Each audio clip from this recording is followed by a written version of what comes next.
নমস্কার বন্ধুরা, আমি সহেলি অলৌকিক জোনের আসরে তোমাদের আরও একবার স্বাগত জানাচ্ছি।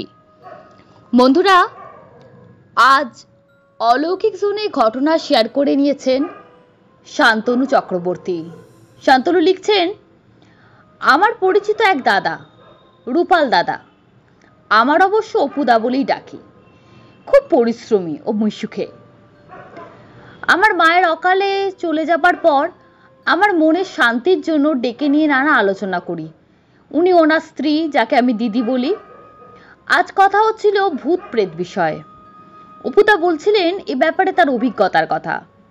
অপুদা এখানে এখন পারিবারিক কারণে ভাড়া থাকলেও ব্যারাকপুরে ওনার নিজস্ব বাড়ি আছে। যে সময়ের কথা বলছিলেন তখন 2005 কি 2006 সাল হবে। অপুদা তখন বয়স বেশি না, অবশ্যই তখন অবিবাহিত ছিলেন।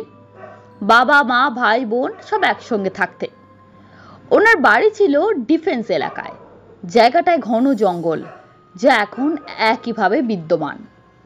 অবশ্য অপুদা বলেছিলেন এখন পারিপার্শ্বিক পরিবেশ অনেকটা বদলেছে, শুধু ওই জঙ্গল ছাড়া।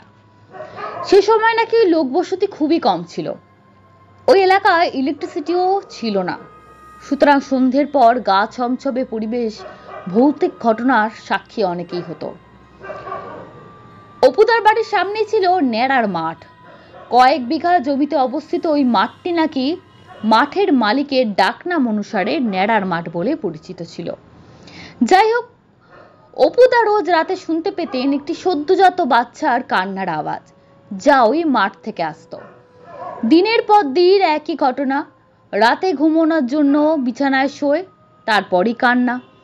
অপুদা ভয় পাচ্ছেন জেনে যে তার এক মাসি তাকে আশ্বস্ত করেন। তিনি বলেন এর একটা ব্যবস্থা করবেন। আসলে তার মাসি ছোটখাটো তন্ত্রক্রিয়া জানতেন। তিনি বললেন, দেখ, ওই মাঠে দীর্ঘদিন ধরে প্রচুর সদ্যজাত বাচ্চার মৃতদেহকে কবর দেওয়া হয়েছে। তাদেরই কেউ হবে যার আত্মার কোনো গতি হয়নি। এরপর মাসি মাঠে গিয়ে এমন কিছু করেন যার ফলে আর কোনোদিন কান্নার আওয়াজ কানে আসে না। অবশ্য সুবিশাল ন্যাড়ার মাঠে নিশীথ রাতের অন্ধকার নির্জনতায় ভৌতিক ঘটনার যেন কোনো অন্ত নেই। তখন অপুদা অনেকটাই বড়। সেই সময় ইলেকট্রিক এসে গেছে এবং অপুদা ইলেকট্রিশিয়ান হিসাবে বেশ পরিচিতি লাভ করেছেন। একদিন রাত 1টার পর বিয়ে বাড়িতে ইলেকট্রিকের কাজ করে ফিরছেন এবং ন্যাড়ার মাঠের কাছাকাছি চলে এসেছেন।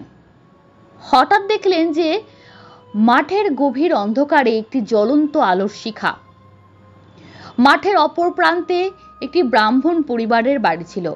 তিনি ভাবলেন যে ওই আলোটা ওই বাড়ির, কিন্তু সেই আলো যখন দ্রুত গতিতে সামনে এগিয়ে আসতে লাগলো তখন তিনি বুঝলেন যে এটা কোনো স্বাভাবিক আলো নয়। অপুদা বললেন তাকে নাকি তখন একজন প্রবীণ ব্যক্তি বলেছিল যে আলো আসলে মেছো ভূত। ন্যাড়ার মাঠের জমি ছিল নিচু, যেখানে বর্ষায় খুব জল জমত এবং মাছের দেখাও মিলত। ন্যাড়ার মাঠের এ ধরনের অভিজ্ঞতা কম বেশি তখন ওই অঞ্চলের নানা লোকের কাছে হয়েছে, কিন্তু ভৌতিক অস্তিত্ব সেখানে কারোরই কোনো ক্ষতি হয়নি। কিন্তু ন্যাড়ার মাঠ থেকে সামান্য দূরে অপুদা যে ভয়াবহ অভিজ্ঞতার শিকার হয়েছিলেন তাকে আজও সেটা শিহরণ জাগায়।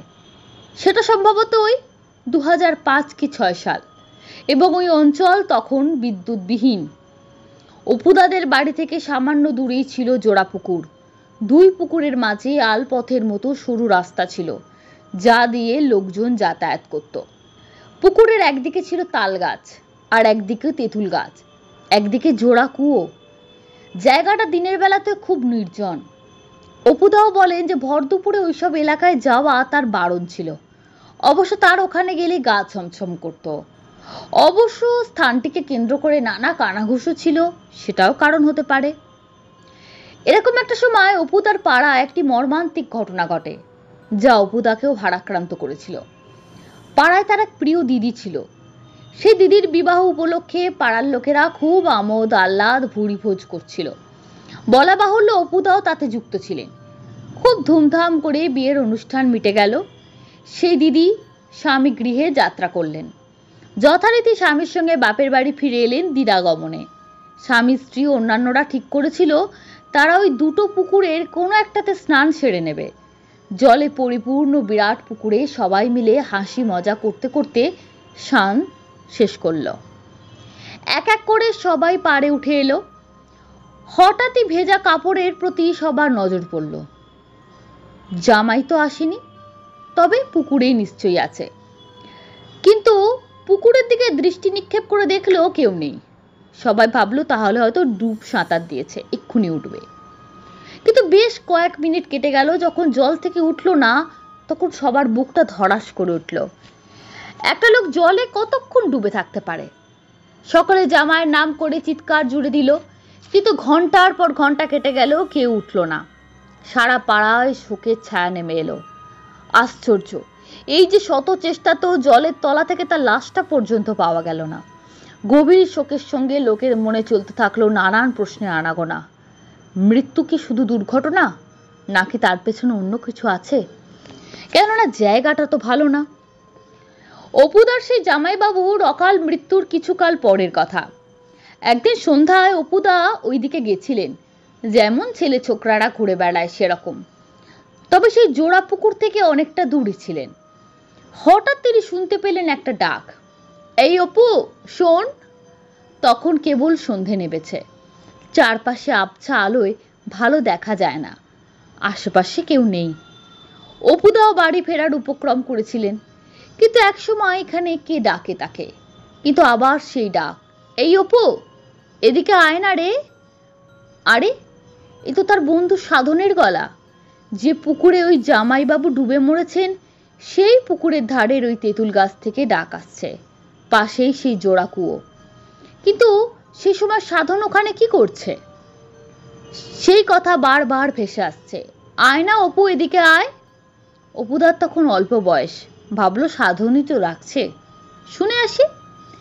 এই মনে করে সেই পুকুর পাড়ে তেঁতুল গাছের দিকে এগোতে লাগলেন, কিন্তু কাউকে দেখতে পেলেন না।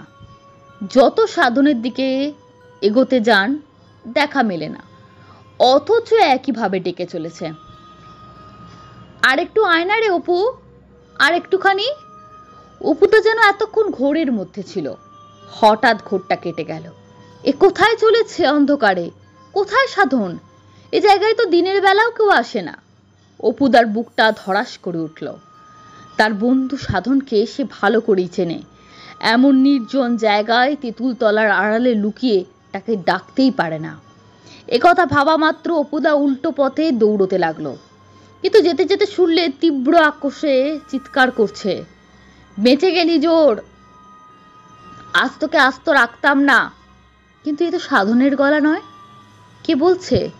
বাড়ির লোকজন অবশ্য তাকে বলেছিল ওটা আর কেউ না, তোর সেই জামাইবাবুরই প্রেতাত্মা। অপঘাতে মৃত্যুর পর ওই তেঁতুল গাছে অদৃশ্য রূপে বাস করছে, যা ভূতেদের বাসের অনুকূল আশ্রয়। এই ঘটনার কথা আশেপাশে ছড়িয়ে পড়ে পাড়ার লোকের মধ্যে একটা ভীতির সঞ্চয় তৈরি করেছিল। অবশ্য সেটাই স্বাভাবিক।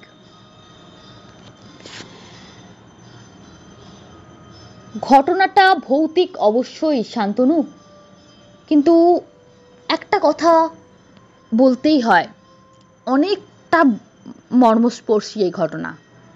যিনি জামাইবাবু মারা গেলেন তার তো তার সম্পর্কে তো কিছু বলার নেই, তার তো জীবনটা শেষ হয়ে গেল। কিন্তু যে মেয়েটা সবে বিয়ে করেছিল, যার দিরাগমনে এসে স্বামী মারা গেল, তাকে যে 2005-06 সাল কিন্তু এত বেশি পুরনো নয়, কিন্তু তাকে কি পরিস্থিতির মধ্যে দিয়ে যেতে হয়েছে। একটা তো মানসিক পরিস্থিতি, তার সঙ্গে সামাজিক, বিশেষ করে তার শ্বশুরবাড়ির তরফ থেকে, সেটা কল্পনা করা যায় না। আমি শান্তনুর কাছে জানার চেষ্টায় রইলাম যে কি হয়েছিল তারপর, এখন সেখানে কি হয়। বা যেহেতু শান্তনু আমার অলৌকিক জনের যে সমস্ত বন্ধুরা ঘটনা পাঠান, তাদের মধ্যে যারা খুব পরিচিত তাদের মধ্যে একজন, আমি জানি শান্তনু শুনছে, এবং শান্তনুর কাছে আমার অনুরোধ, তুমি প্লিজ একটু বলো যে তারপর কি হলো, এখন কি অবস্থা ওখানে। ব্যারাকপুরের যে জায়গাটি সম্পর্কে বলছো ডিফেন্স এরিয়া, জায়গাটি আজকের দিনেও, আমি 1-1.5 মাস আগেও ওখানে গেছি, ওখানে প্রচুর ইংলিশ মিডিয়াম স্কুল আছে। যারা তোমার ব্যারাকপুর বা পার্শ্ববর্তী অঞ্চলে থাকো, মঙ্গল পাণ্ডে ঘাটটাট ওইসব সাইডে গেছো, ডিফেন্স এরিয়াটা যারা চেনো জানো, ওখানে প্রচুর খুব সুন্দর জায়গাটা। একদিকে জঙ্গল, একদিকে ডিফেন্স এরিয়া, আর একটু এগিয়ে গেলে স্কুল, ব্যারাকপুর কোর্ট। ওই জায়গাটা খুব সুন্দর, কিন্তু দিনের বেলায় কিরকম একটা লাগে, মনে হয় যে এখানে কি কোনো ভূতের সিনেমার শুটিং হয় এরকম মনে হয়। এবং শুনেওছি প্রচুর ভৌতিক ঘটনা নিয়ে যেসব সিরিয়ালগুলো হয়, এমনকি হিন্দি সিরিয়ালও, ওখানে কিন্তু শুটিং হয়েছে শোনা যায় ওখানকার। এবং লোকালিটি ওখানে খুব কম, নেই বললেই চলে। সামান্য একটা স্টেশনারি দোকানও ওই এরিয়াটায় পাওয়া যায় না। এখনো এই অবস্থা। যে সব যে স্টোরগুলো আছে সেটা শুধুমাত্র মিলিটারিদের জন্য, সাধারণ লোকেদের জন্য না, এবং সেসব লেখাই থাকে। তো খুব ফাঁকা ফাঁকা একটা, মানে এক একটা বাস যায়, একটা একটা করে অটো যায়, মানে যারা গেছে তারা বুঝবে। প্রাকৃতিক সৌন্দর্য তো বলে বোঝানো যায় না, যেন মনে হয় কোথায় এলাম। কলকাতার এত কাছে এত সুন্দর একটা জায়গা ভাবা যায় না। তবে এই ঘটনাটা খুব দুঃখের, খুব দুঃখের। আজকের দ্বিতীয় ঘটনায় চলে যাচ্ছি। ঘটনা পাঠিয়েছেন তোমাদের খুব পছন্দের একজন মানুষ, রত্না চক্রবর্তী। ওনার ঘটনা সম্পর্কে বিশেষ কিছু বলার নেই, সরাসরি চলে যাচ্ছি ঘটনায়। লিখছেন, আজ অন্য রহস্যে যার গল্প বলতে এসেছি তিনি আমার খুব পরিচিত নন, কিন্তু এই বৃদ্ধ মহিলা যখন আমায় গল্পটি বলেছিলেন আমার বড্ড ভাল লেগেছিল। আমার সাথে যার পরিচয় সে যদি ঠাকুরের ভক্ত হয় এবং এই ধরনের গল্প ভালোবাসে বা বলে, আমি সেগুলো শুনে রাখি। বলার মতো সেগুলো অন্য রহস্যতে বন্ধুদের সাথেও গল্প করি। এগুলো গল্প বলা ঠিক হচ্ছে কিনা আমি জানি না, তবে 5টা বন্ধুর যদি ভালো লাগে গল্প বলে মনে করতে, তাতে দোষ কোথায়। এই ভদ্রমহিলা তার বাসন চুরির গল্প আমাকে বলেছিলেন। গল্পটা আমার বড্ড ভালো লেগেছিল। ভদ্রমহিলা অল্প বয়সী বিধবা। ভদ্রমহিলার নিজের ছেলে মেয়ে ছিল না, ভাসুরপো ভাগ্নি এদেরকেই সারা জীবন মানুষ করেছেন, বেশ অবস্থা সম্পন্ন। অল্প বয়সী বিধবা, লেখাপড়া জানতেন, তবে তেমন কিছু একটা না, মানে সে যুগে পাশ করা যাকে বলে সেই রকম না। ক্লাস 10 অবধি পড়েছিলেন। বুদ্ধিটা খুব সুন্দর ছিল। তার স্বামী শেয়ারে আর কিসে কিসে যেন টাকা রেখে গেছিলেন, সেই সব উনি বুঝবেন না বলে সব টাকা তুলে নির্দিষ্ট ব্যাংকে রেখে দিয়েছিলেন। কয়েক ভাগে ভাগ করে রেখেছিলেন, যতদিন তিনি বাঁচবেন তিনি তুলবেন, তিনি না থাকলে যার যার সঙ্গে জয়েন্ট অ্যাকাউন্ট শেষে পেয়ে যাবে। ভাসুরপো দুজনকে অল্প বয়স থেকে মানুষ করেছেন। এদের বংশের সবাই অল্প বয়সে মারা যায় বোধহয়। যা অবশ্য রুগ্ন ছিলেন, মারা গিয়েছিলেন 3বারের বার বাচ্চা প্রসব করতে গিয়ে। ভাসুর মারা গেছেন তাও অনেক বছর। ননদ মারা গেছেন 2 মেয়ে রেখে। সেই 10 বছরের মেয়েদের রেখে নন্দাই আবার বিয়ে করেছেন। মেয়েদের সৎমা দেখতে পেত না, কষ্ট দিত। বাপ খোঁজই নিত না মেয়েদের। মেয়েরা নালিশ করলে উল্টে শাসন করত। তাই তিনি খবর পেয়ে ভালো মুখেই নন্দাইয়ের সাথে কথা বলে ওদের নিয়ে আসেন। নন্দাইকে বুদ্ধি করে বললেন যে আমার তো সন্তান হয়নি, 2টো ছেলে আছে, তাও ভাসুরের ছেলে মানেই বংশের ছেলে। মেয়ের শখ ছিল, মেয়ে মেটেনি। আপনার মেয়ে দুটিকে আমার কাছে রাখি। একটাকেই রাখতাম, কিন্তু যমজ তো, 2টো একসাথে থাকলে ভালো থাকবে। আর আপনার এ পক্ষের আবার ছেলে মেয়ে হবে, এত দেখাশোনা করা কষ্টকর তার পক্ষেও। তো সে বেচারি তো অসুস্থ হয়ে পড়বে, আমার কাছেই থাকুক, আমি পড়াবো, বিয়ে থা দেবো। আপনাদের আশীর্বাদে আমার খাওয়া পড়ার কষ্ট নেই, ভালো মতোই জুটে যায়। নন্দাই তো খুশিতে বোধহয় নাচতে বাকি রাখলো। এত শান্তিতে মেয়েদের বিদায় করে দিতে পারলে সে আর কি বা চায়। তাই ভাগ্নিরা তার কাছেই থাকলো। সম্প্রতি তাদের বিয়ে হয়ে গেছে, নন্দাইও মারা গেছেন। এক ভাগ্নি বিয়ে করে শ্বশুরবাড়ি থাকে, আর এক ভাগ্নি বরের চাকরি চলে গেছে। বিয়ের পরই সে তার কাছেই থাকতো ছেলেপুলে নিয়ে। তার সংসার 2 ভাসুরপো বউ আর ভাগ্নি জামাইকে নিয়ে, 3 নাতি নাতনি নিয়ে। পুরনো আমলের বড়লোকের বাড়ি, মোটা মোটা ভারী ফার্নিচার। টাকা পয়সা তিনি নিজের হাতে আগলে রেখেছেন, কিন্তু প্রচুর ভালো ভালো বড় বড় বাসন ছিল, সেসব আর তিনি বিক্রি করেননি। পেতলের মস্ত হাঁড়ি, কড়া, ডেকচি, বালতি, আগেকার দিনের বড় বড় জামবাটি, এলাহি ব্যাপার। তা উনি বিবাহবার্ষিকী, জন্মদিন তেমন করে পালন করতেন না। যেমন বড় ছেলে বড় বউ যে যার মতো নিজেদের ছেলে মেয়েদের জন্মদিন সমস্ত পালন করত। কেউ যদি নেমন্তন্ন করত সেখানে হয়তো দিয়েছেন, পুজোর কাজে ব্যবহার করেছেন, লোকজন নিমন্ত্রণ করেন। এবার কোজাগরিতে করতেন, জন্মাষ্টমীও করেছেন। খুব বড় করে ব্রাহ্মণ দিয়ে রান্না করাতেন, সমস্ত আত্মীয় স্বজনদের নেমন্তন্ন করতেন। মোটামুটি এখনকার তুলনায় বেশ বড়ই বাড়ি, ঘরের সাইজও বেশ বড় বড়। যারা আসতো তাদের মধ্যে যারা নিকট আত্মীয় তারা থাকতো দুদিন, প্রতিবেশীদেরও নেমন্তন্ন করে খাওয়াতেন। এইসব নিয়ে থাকলেও তিনি ছিলেন ঠাকুরের পরম ভক্ত। নিজে এত গরিব ঘরের মেয়ে ছিলেন যে দুবেলার খাওয়া অবধি তার জুটত না। মোটামুটি সুন্দরী সুশ্রী ছিলেন। আমি যখন তাকে দেখেছি তখন তাকে দেখতে বেশ ভালো। আমার জানা নেই, তবে শুনেছি স্বামী নাকি অস্বাভাবিক বেঁটে ছিলেন। ওনার অবশ্য সেই নিয়ে কোনো ক্ষেদ ছিল না।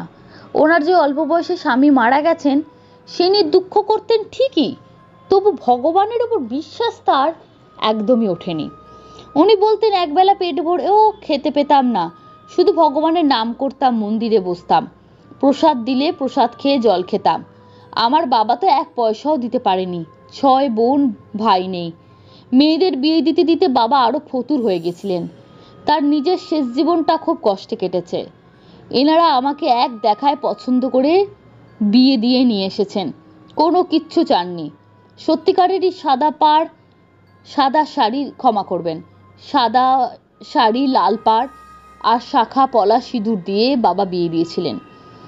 কপালে বৈধব্য থাকলে কে খণ্ডাবে।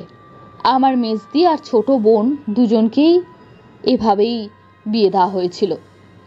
তারাও অল্প বয়সে বিধবা হয়েছে, এখন তো খেতে পর্যন্ত পায় না, এমন অবস্থা। ছোট বোন নিজেই দেখে শুনে এক হতচ্ছাড়াকে বিয়ে করেছিল, তা অল্প বয়সে মদ ভাং খেয়ে মরে গেল। আর মেজদির বর যে সম্পত্তি মেজদির নামে করে দিয়ে যায়নি, সব ভাইদের সঙ্গে এখন লাথি ঝেঁটা খেয়ে পড়ে আছে। আরও প্রচুর পয়সা, কিন্তু বর তার নামে আলাদা করে কিছু যায়নি। আমি তো তাও ছাদের তলায় বসে আছি, দুবেলা খেতে পাচ্ছি, এতগুলো মানুষকে প্রতিপালন করতে পারছি। বোনেদেরও সামান্য হলে মাসে মাসে সাহায্য করতে পারি। ভগবানের দয়ায়, আর কি বলবো ভাই, ভগবানের দয়া বলেই তো সম্ভব। এনারা আমার সব দিয়ে এনেছেন এবং আমার স্বামী আমাকে সব দিয়ে গেছেন। ভাসুরপোদের বলেছি বুড়ো বয়সে যদি তারা না দেখে, ভাই না হয় নাই দেখবে, গোবিন্দ দেখবে। গোবিন্দই আমার বড় ছেলে। গোবিন্দ মানে এখানে উনি ভগবান কৃষ্ণের কথা বলছেন। তখন ওনাদের পাড়ায় খুব ছিচকে চুরি হচ্ছিল। ছিচকে চুরি বলতে বাইরে কাপড় জামা থাকলে চুরি হচ্ছে, গ্রিলের মধ্যে কাপড় জামা শুকোতে দিলে আঁকশি ধরে টেনে নিচ্ছে, জানলার কাছাকাছি টেবিলের ওপর ঘড়ি বা মোবাইল থাকলে চুরি হচ্ছে, কিন্তু বাইরে কোনো জিনিস পড়ে থাকলে চুরি হচ্ছে। এর মধ্যে নিমন্ত্রণ পড়ল জন্মাষ্টমীর, অনেক লোক এসেছিল। সেদিন একটু বৃষ্টি হয়েছে। পুজো হয়ে যাবার পর সবাই গল্প বলছিল, চুরির গল্প আর কি, ভয় থেকে মজাটাই বেশি। তারপর তারা সব ভোগটোক খেয়ে চলে গেলেন। বাড়িতে সেবার আত্মীয় স্বজন থাকার মতো ছিল না, যারা এসে থাকে তারা আসেনি। তাদের রাশিকৃত বাসন পড়েছে, মস্ত বড় বড় কড়া, ডেকচি, তালের বড়া টড়াও হয়েছে অনেক। দরজায় তালা দিয়ে সিঁড়ির ঘরে সমস্ত কিছু ছিটকিনি লাগিয়ে শুতে গেলেন ওপরে। বেশ রাত হয়েছে, ঝমঝমিয়ে বৃষ্টি নামলো। সকালে সবারই উঠতে একটু দেরি হয়েছে। কাজের দিদি এসে দরজায় ঠেলা দিয়ে দেখে দরজা খোলা। সাধারণত দরজা খোলা থাকে না, বেল বাজলে কেউ না কেউ দরজা খুলে দেয়। সিঁড়ির মুখে এসে ডাকতে থাকে, মাসিমা, ও মাসিমা, দরজা খুলুন। তখন ঘুম ভাঙে ওনার। উনি বাইরে বেরিয়ে এসে বলেন, কি হয়েছে গো মঞ্জুর মা? মঞ্জুর মা বলে, ও মাসিমা, দরজা তো খোলা রেখে শুয়েছ গো। উনি অবাক হয়ে গেলেন, দরজা খুলে রেখে তো শোয়া হয়নি, নিজে হাতে চাবি দিয়েছেন, দরজাটা বলে খুলল কে? ভাসুরপো, ভাগ্নি, জামাই কেউ একজন দরজা খুলেছে, সকালে হয়তো বাইরে গেছে। ভাসুরপো সকালে উঠে, তখন বাড়িতে চা হয় না, সে উঠেই মোড়ের মাথায় চায়ের দোকানে চা খেয়ে বাথরুমে ঢোকে। দরজা খুলে বেরিয়ে বাইরে থেকে তালা চাবি দিয়ে সে চলে যায়। এসে আর তালা দেয়নি, ছিটকিনি লাগিয়ে দেয়, হয়তো কোনো ভুল হয়েছে। ভাগ্নি জামাই মর্নিং ওয়াকে যায়, ভোর ভোর সেও ওইভাবে চাবি লাগিয়ে যায়, সবার কাছে একটা করে ডুপ্লিকেট আছে, তাহলে ফিরে এসে চাবি লাগিয়ে দেবে। কিন্তু কিছু তো একটা হয়েছে। হাঁকাহাঁকিতে সবাই ওঠে। উনি দেখেন সবাই তখন দরজা খুলে বাইরে বেরোচ্ছে। উনি জিজ্ঞাসা করলেন, কে নিচের দরজা খুলেছো গো আজকে? কে আগে উঠেছো? সবাই বলে, এই তো ঘুম থেকে উঠলাম। ভাগ্নি বলে, সুপ্রকাশ আজকে মর্নিং ওয়াকে যায়নি, পেটের গন্ডগোল, বিছানায় শুয়ে আছে। ভাইপো বলল, আমি গেছিলাম চা খেতে, বাইরে থেকে যেমন বন্ধ করে দিয়ে যায় তেমন। ফিরে এসে দেখলাম বাইরের তালা চাবি দেওয়া নেই। তখন খেয়াল করিনি, কল ঘরে যাবার তাড়া ছিল। ভেবেছি যে কেউ না কেউ দরজা খুলেছে কোনো দরকারে। কি করে খুললো, কেন খুললো সেসব তো খেয়াল করিনি। কিন্তু বাইরের দরজা তো খোলা ছিল।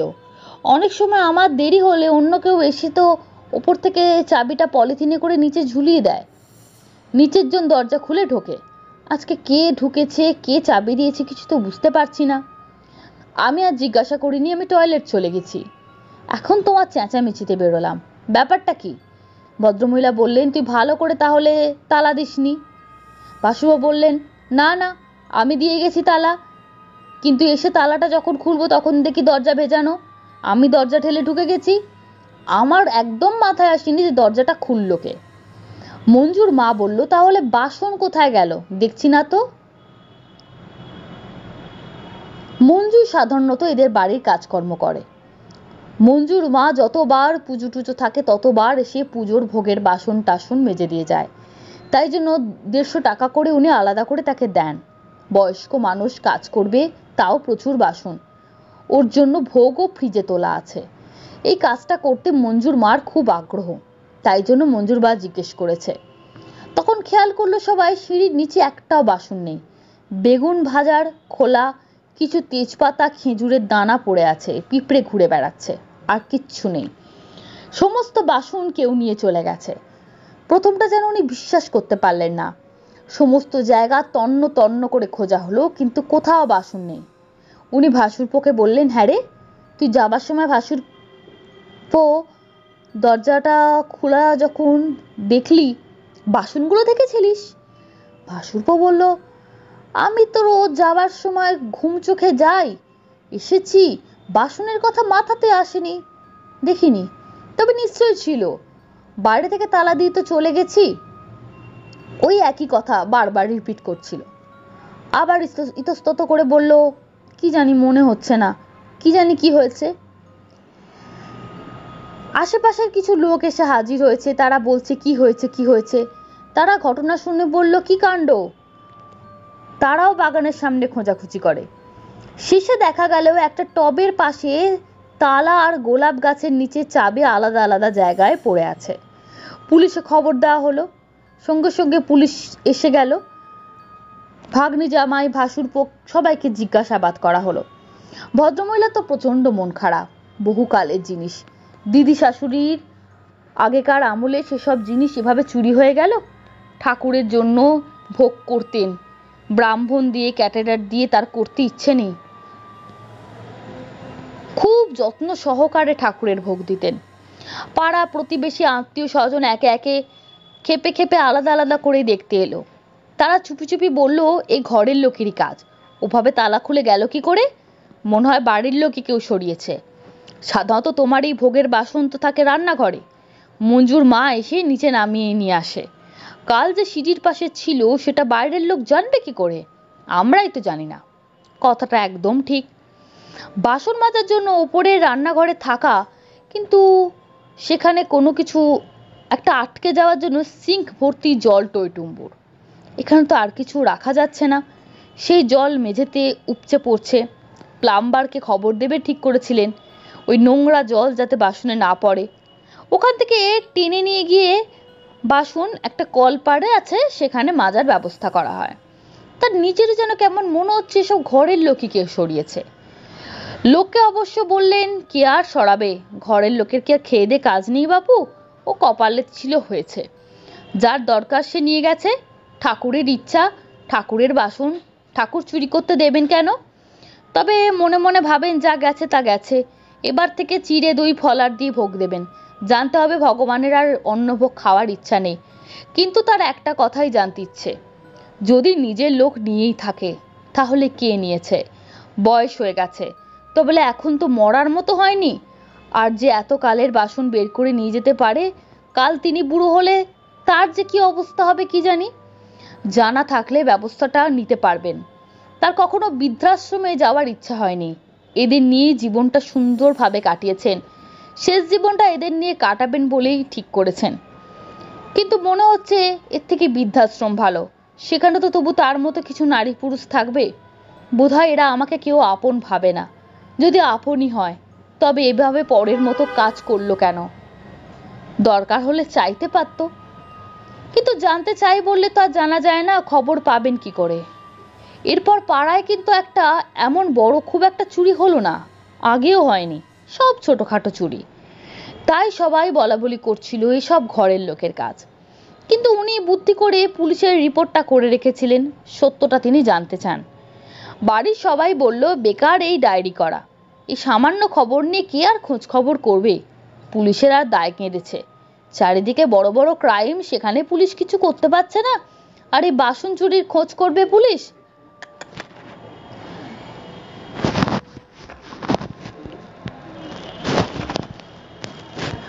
অত ভরসা পুলিশের ওপর নেই। কিন্তু তার মনে হয়েছিল পুলিশ খুঁজে পাবে। পুলিশ অবশ্য বাসনের লিস্ট আর ছবি থাকলে চেয়েছিল, বাড়ির লোকেরা গা করেনি। কিন্তু বাসনের লিস্ট দিয়েছিলেন। ওদের কাছে সামান্য হলেও তার কাছে অমূল্য। তিনি খুব বুদ্ধিমতী ছিলেন।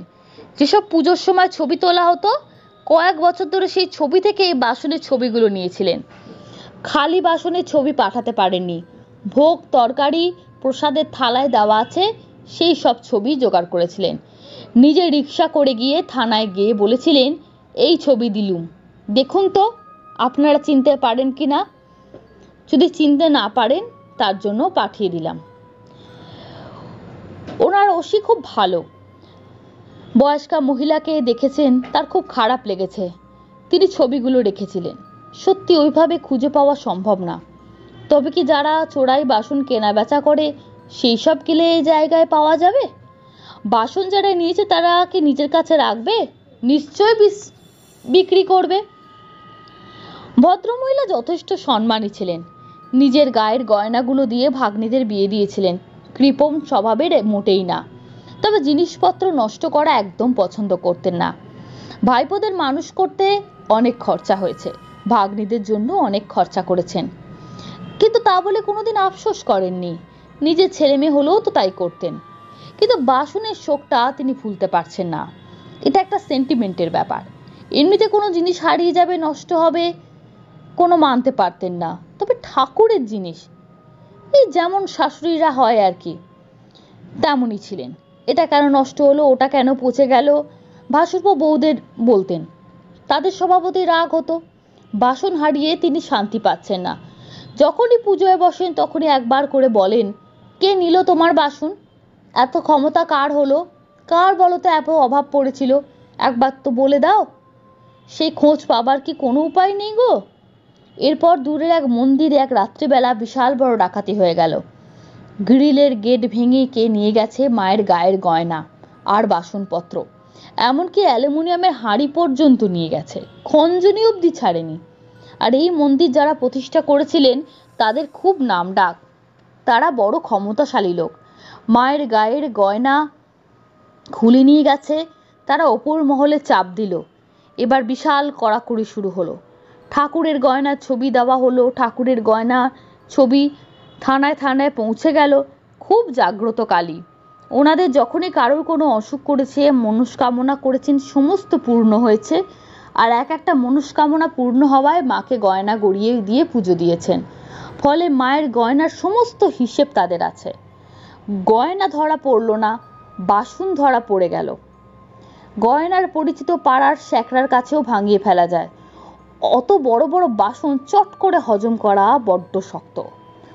অদ্ভুত ব্যাপার হলো, সেই বাসনের যখন খোঁজ করতে গিয়ে চোরাই মাল ক্রেতাকে লোকটা ধরলো, যার কাছে সেই চোরাই বাসনগুলো বিক্রি করেছে, সেখানে গিয়ে ওসি এই ভদ্রমহিলার বাসনগুলো দেখতে পেলেন। যে ছবিগুলো ওসির কাছে ছিল মিলিয়ে দেখলেন সত্যি ভদ্রমহিলার বাসন, যদিও কোনো বিল টিল নেই। ভদ্রমহিলা বলে গিয়েছিলেন, কোনো বাসনের কি চিহ্ন আছে? কোনো বাসনের তলায় কি লেখা আছে? বড় থালার গায়ে কি লেখা আছে? শ্রীক্ষেত্র লেখা আছে। কার গায়ে কি লেখা আছে? বড় ডেকচির গায়ে লেখা আছে পুষ্পরানী, তার শাশুড়ির নাম। কোন একটা গামলার উপরের একটা দিক বেঁকে গেছিল, কোথায় ফুলের নকশা, ইত্যাদি ইত্যাদি। বড় বড় অনেক বাসন সেখানে আরো খুঁজে পেলেন। আরো অনেক লোকের বাসনও খুঁজে পাওয়া গেল। চোর তো ধরাই হলো, সঙ্গে সঙ্গে ভদ্রমহিলাকে নিয়ে আসা হলো বাসনগুলোকে দেখতে পাওয়ার জন্য। উনি বেছে বেছে বড় বড় 7টি বাসন খুঁজে পেলেন, বরং ছোট বাসনগুলোও খুঁজে পেলেন না। ফুলের একটা সাজি ছিল পেতলের, সেটাও পেলেন না। হাঁড়িটাও খুঁজে পেলেন না। ভদ্রমহিলার বাসন চুরি হয়ে গেছে অনেক দিন, কাজে এর মধ্যে পালিশ করে বিক্রি করে ফেলা এমন কোনো ব্যাপার না। এছাড়া এই একই জায়গায় বিক্রি হয়েছে কত লোকের, এগুলো যে পাওয়া গেছে সেটাই আশ্চর্য। আর যে কালী মন্দিরে সত্য চুরি হয়েছে, তারা তো সব বাসন খুঁজে পেয়েছে। এখন শুধু তারা বসে আছে গয়নার জন্য, সেগুলোর হয়তো কোনো খোঁজ পাওয়া যাবে। পুলিশ কর্তা সেসব ছবি দেখে ছবিকে জুম করে বড় করে দেখালেন। সত্যি বাসনগুলো তার। চোখ দিয়ে তার ঝরঝর করে জল পড়ছে। ওসি নিজে খুব খুশি, মুখে গলে পড়ার ভাব। না দেখলে বাসনগুলো যে পাওয়া গেছে, কি যে ভদ্রমহিলা আনন্দ পেয়েছেন তা বিশ্বাস হবে না। এই ভগবানের মহিমা, পাওয়া তো যাচ্ছিল না। এদের মন্দিরে চুরি না হলে এই বাসনগুলো হয়তো পাওয়া যেত না। বাসনগুলো সব নানা রকম ভাবে পাওয়া গেল। ভদ্রমহিলা একদিন চুপি চুপি দুপুরে ওসির কাছে গেলেন। বলেন, আপনি যে কি উপকার করেছেন। আপনি যে ছবিগুলো মনে করে রেখেছিলেন, এই বা কজন রাখে। লোকে তো বলে পুলিশ কোনো কাজ করে না, টাকা পয়সা না দিলে নাকি কাজ হয় না। আমি তো কিছু দিইনি বাবা আপনাকে। ভগবান আপনার উপুর করে দিক আপনাকে।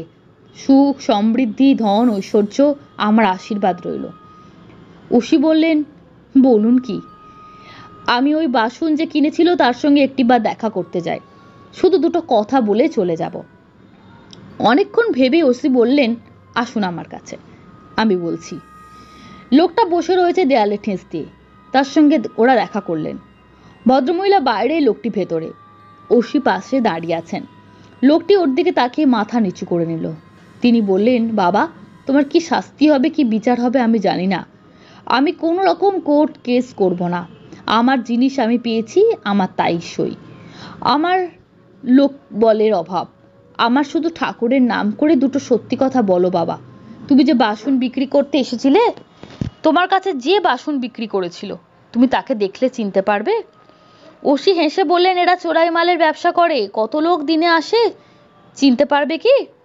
তিনি ধমকে জিজ্ঞাসা করলেন, কি চিনতে পারবে? লোকটি মাথা নেড়ে বলল, না। ভদ্রমহিলা দীর্ঘ নিঃশ্বাস ফেলে বলল, ছবি দেখালে চিনবে? লোকটি দ্বিধাগ্রস্তভাবে মাথা নাড়ল। তারপর বলল, আমি আসলে লোকের মুখ মনে রাখতে পারি না, অনেক চেষ্টা করি। সে মাথা নিচু করে আঙুল দিয়ে মেঝেতে দাগ কাটতে লাগলো। ও সে এক দৃষ্টি ওর মুখে তাকিয়ে আছে। মনে হলো লোকটা সত্যি কথাই বলছে। ভদ্রমহিলা দীর্ঘশ্বাস ফেলে বললেন, ভগবান সব মনোবাঞ্ছা পূর্ণ হলো, এটা জানতে পারলে বড় স্বস্তি পেতাম। ও সে কিছু বললেন না। ওনারা চলে আসছেন। তখনই লোকটি বলল, তবে লোকটার হাতে বুড়ো আঙুল থেকে কবজি অবধি বিছের মতো পুরনো সেলাইয়ের দাগ ছিল। মা এটাই বলতে পারি। বিশাল চমকে ভদ্রমহিলা পেছনে তাকালেন।